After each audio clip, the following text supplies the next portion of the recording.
তাহলে কি লাভ এত মডেল করে আজ তুমি রাস্তায় করোনা গলায় ফ্যাশন করে হেঁটে যাচ্ছ, রিস্কা আলো মজা নিচ্ছে। কি লাভ তোমার অঙ্গ প্রত্যঙ্গ এভাবে মানুষকে দেখানো? মরার পরে তো ওই কবরে সাদা কাফনেই তোমাকে দাফন করা হবে। তো বোন, তোমার যদি একটু বিবেক থাকে এই ভিডিওটা দেখার পরে অন্তত নিজেকে লুকিয়ে রাখবা মানুষের নজর থেকে। তো ভাই ও বোন সবাই কি বলতেছি, এই ভিডিওটা একটু বেশি বেশি শেয়ার করেন। হয়তো বা আপনার একটা শেয়ারের কারণে আরেকটা বোন একটু সেভ হইতে পারবে।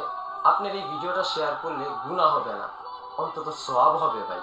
কারণ এটা একটা ইসলামিক প্রচার, আপনি প্রচার করে দিচ্ছেন। নবীজির আমলে দাওয়াত দিত মুখে, এখন অনলাইনের যুগ, তাই অনলাইনে মানুষ দাওয়াত দেয়। তো আপনাকে একটা দাওয়াত দিলাম, দাওয়াতটা আপনি আরেকজনকে শেয়ার করেন।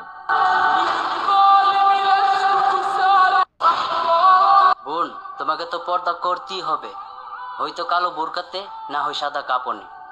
তাহলে কি লাভ এত মডেল করে আজ তুমি রাস্তায় করোনা গলায় ফ্যাশন করে হেঁটে যাচ্ছ, রিস্কা আলো মজা নিচ্ছে। কি লাভ তোমার অঙ্গ প্রত্যঙ্গ এভাবে মানুষকে দেখানো? মরার পরে তো ওই কবরে সাদা কাফনেই তোমাকে দাফন করা হবে। তো বোন, তোমার যদি একটু বিবেক থাকে এই ভিডিওটা দেখার পরে অন্তত নিজেকে লুকিয়ে রাখবা মানুষের নজর থেকে। তো ভাই ও বোন সবাই কি বলতেছি, এই ভিডিওটা একটু বেশি বেশি শেয়ার করেন।